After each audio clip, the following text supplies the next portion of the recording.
Hey guys, welcome back to my channel. My name is Alima. If you're new here, welcome, and if you're a new subscriber, thank you so much for sticking around with me.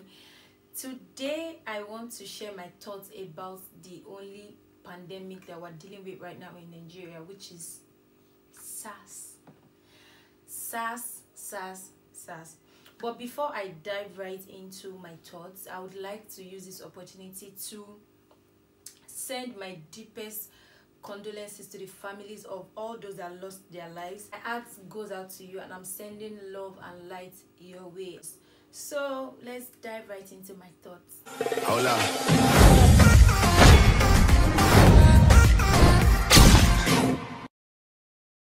And for those that do not know the meaning of SARS, SARS means Special Anti-Robbery Squad. It is a unit under the Nigerian police force saddled with the responsibilities of dealing with crimes associated with human trafficking, robberies, motor vehicle thefts, and the likes of it. But they've gone further than their primary duties. They go as far as assaulting, terrorizing, arresting innocent citizens, and even as far as killing them. So now that we all understand what SARS, or whatever SARS is, let me just go straight to what I think about this whole situation. Okay, so prior to 20th of October 2020, protesters were on the streets protesting in Lagos, some strategic places in Lagos, Lekki Toll Plaza, Aluta, Secretariat, Bega, different places in Lagos.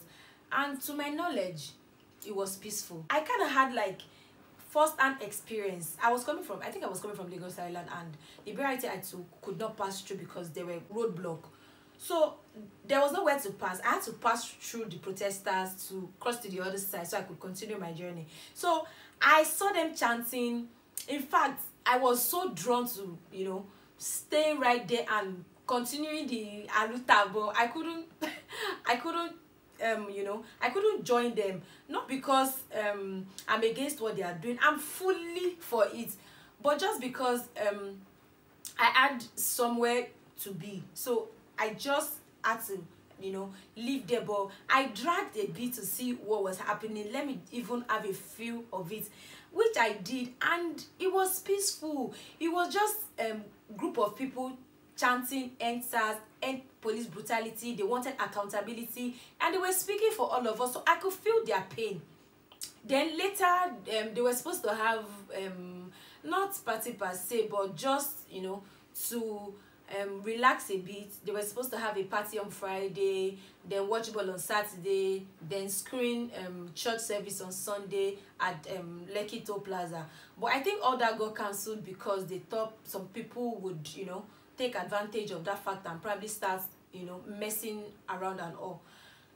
I think 2 days to 20th of October, things started changing. We started seeing videos of hoodlums hijacking, using disguising as protesters, doing things that that was not within the the purview of the protests. And everybody started pointing accusing fingers at protesters. It just got me very livid.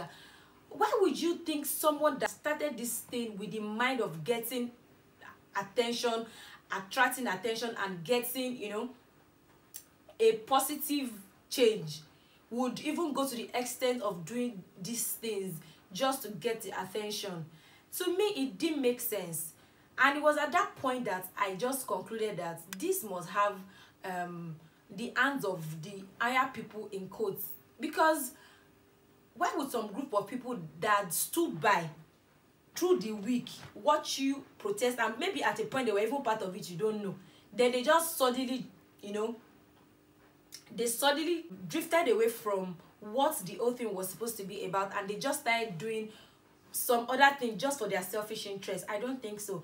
What I think is that somebody, a higher force per se, must have given them money, sponsored them to disguise as protesters, then go ahead to soil the whole purpose of it. Okay, maybe when, like, my parent now, my mother called, maybe we should have a conversation about this whole thing, and she was saying, and what was that word she even used? Let me just say she didn't have a good idea of what the course was. So I explained to her. So she was like, Ashejuyin got it, but you like, you guys, your own is even too much. Kiriko. Shebi, they said they would do this, they said they would do that. So why are you guys still on the street? And I made her understand that, yeah, it's not about telling us they would do it. It's about seeing the steps they are taking to do it. And that step is not disbanding it at that particular time. You can as well just say you've disbanded it, but not rebranding it another name immediately, just so that you can think that, oh, okay, maybe when we do this, then it will reset their brain, they will leave the street and the rest of it. That was not how it was supposed to play out. Do you understand? So I explained to her and she kind of understood. Then moving on, the old hoodlums story came out. Then the government started getting concerned about properties being lost, about life being lost. That was when they told us that, okay, oh, we should stay in our house by 4. I think he declared curfew by before 12, and he said by 4 everybody should be off the streets. And protesters were still out, and every other person that went to work that day, they were still out on the street. How did you expect them to probably get home before 4? Then I think he thought about the whole thing too and kind of extended it to 9 p.m. And even these protesters, even if they were going to live there, either they were going to live there or they were still going to stay there, they were still within the curfew time. So this whole drama of soldiers coming into protest ground and start, shooting sporadically at people, that started before 9. Maybe they would have had a case if it was 9 and they'd be like, oh, okay, maybe it was because they said curfew was supposed to be for 9 and you guys were still on the street, but that was still within the curfew time. Either it was within the curfew time or it was outside curfew time. It was just very inhuman to have done that. And that act, we were not there. They got directives, the LCC, whatever, they got directives to remove cameras, to remove, to shut down the lights, cameras. No media was there, nobody. So the internet was crazy. Twitter was crazy that day. Everybody just just kept on saying different things. Pray, oh, they've shut down this, there was panic in the air. Everybody was panicking. Even in me that was in my house, it felt as if I was there, because I just started thinking, what if it was me that was there? What would be going through my mind right now? And nobody saw the old soldiers coming in and shooting. Nobody saw that, man. Like, that was the, okay, let me say, that was the darkest day this year. Even in the history of, no, I'm just short of words. That night, seeing DJ Switch's I was on Instagram live. It was sad. Like, I legit was crying because I didn't know how to, react to the whole thing. Like, everybody was left in awe of what was happening. But everybody started having mixed feelings about it. It was just a sad day. Like, I couldn't sleep. I didn't even know when I slept. Like, when I woke up in the morning, I'm like, oh God, so I slept. No, it was a very sad day. And that day will continue to linger on in the minds of Nigerians and the world at large. So the curfew came now. Hey, me, I'm the only one in my house. What will I do? I was just on my bed. Okay, I'm like, okay, let's just get through today and see if we'll have progress tomorrow.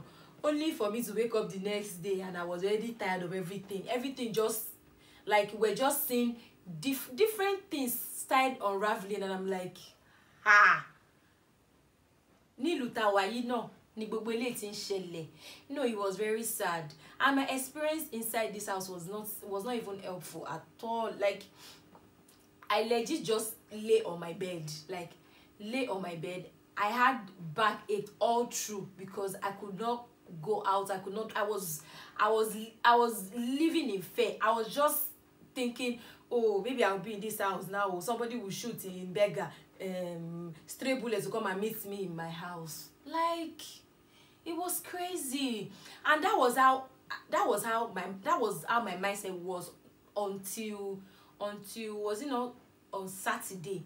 That Saturday I even woke up feeling very, you know, very energetic. I already planned my day. Okay, I would wake up, oh yeah, gear up, jog around the estates, then go and look for bread, because I eat bread and this thing on Saturday mornings. My friend called me and I told her. They started laughing. She said, you still have timetable in this area? I'm like, my mind has not even adjusted to the old thing. So I even still thought that Saturday was a regular day. And then when I woke up and I still felt the same, I'm like, hey, God, we are back at it. Oh, luau. Then right there and there, I put a call through to my sister. Then we had a lengthy chat about the whole situation. Then she was the one that informed me that I think as a Saturday, the curfew was already relaxed, and I didn't, in my head, we're all still in there, like we're all still gripped to our chairs, our beds, and in fear we're still in the house. So we had a lengthy talk. Then we kind of analyzed the whole thing, all Tinubu's investment that they've kind of raised down, and other things, Tinubu leaving the country. There were just a lot of fake news flying around, but we didn't even know what to believe. Thanks to Arise TV for bringing everything to us. Like, it felt like I was on the streets because of their journalism. It makes a lot of sense. They were the only one that stood with us during this dark time, and I can only say that I really excuse me, I pray that they continue, you know, to give us undiluted news, like undiluted I mean, you understand what I mean by undiluted now. Okay, so we had the likes of Channels TV that used to give us this type of, you know, news, undiluted, I've forgotten that English. Something straight from wherever it is cooking from. But no, they were nowhere to be found. We don't know. It's as if the government has gotten to a lot of them. NTA, I don't understand, what are they doing? LTV, all these other news channels or news outlets, I don't know, but they were nowhere to be found. It was as if you're not even on Twitter, your life probably has ended. Or if you're not on Instagram, thank God for social media this period though. I swear, like, if I just imagine how it was during all those their Third World War, or their local wars that they had in Nigeria. Like, it must have been a very, very dark time. At least this one, we had social media to even, you know, to touchlight the issue for us. But their own, they were just thrown into, you know, into darkness like that. So fast forward to Saturday morning now. Me and my sister, we had a lengthy talk about the whole situation. Then she told me that even bike men were operating, and I'm like, hold up. Operating how? I thought we're still, you know, still living in fear. She said, yes, now, but the curfew has been relaxed and people are outside. They were supposed to like clean whatever mess those hoodlums have made over the weekend and all. So people were outside. I still had butterflies. Like, I was still very weak with the old thing that she told me. I'm like, hey God, do let me not be working as straight. Like, a lot of things were just going through my mind. At the long run, I think that's the effect they are trying to, you know, they are trying to have on us. That's their plan, to have us shaking, to have us what's that word now? To have us live in fear of whatever they are still going to do to us. And I trust my generation of what's that our slang? So it's okay, these guys really. Do you understand? So we're not the type to back down. Okay, maybe we're the type that speaks louder than the speaker. A lot of people have issues with that, but we can't help it. We are the social media generation. we are the pressing phone generation, we are the sagging of trouser generation, we are the dreadlock generation. So what do you expect from us? We are smart, we are beautiful, we are strong. See, just expect anything. So we have, you know, it's not like we have gone back to our shell. It's just they say that whatever you are doing should use ogbon, reuse wisdom.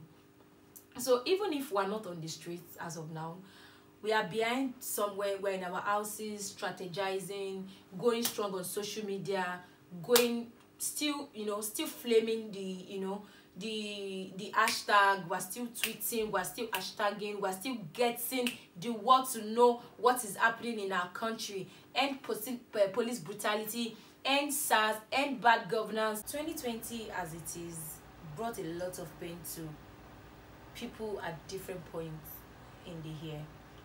But a day that will forever stand out is the 20th of October 2020. A day our hearts felt pain. A day our hearts bled. A day we felt collective pain. The day that we'll never forget in this history. The day that will forever linger on in our memories. 20th of October 2020. And to the fallen heroes, the battle is not lost. We will surely make you proud. So till I come your way again, thank you guys for watching. Bye guys.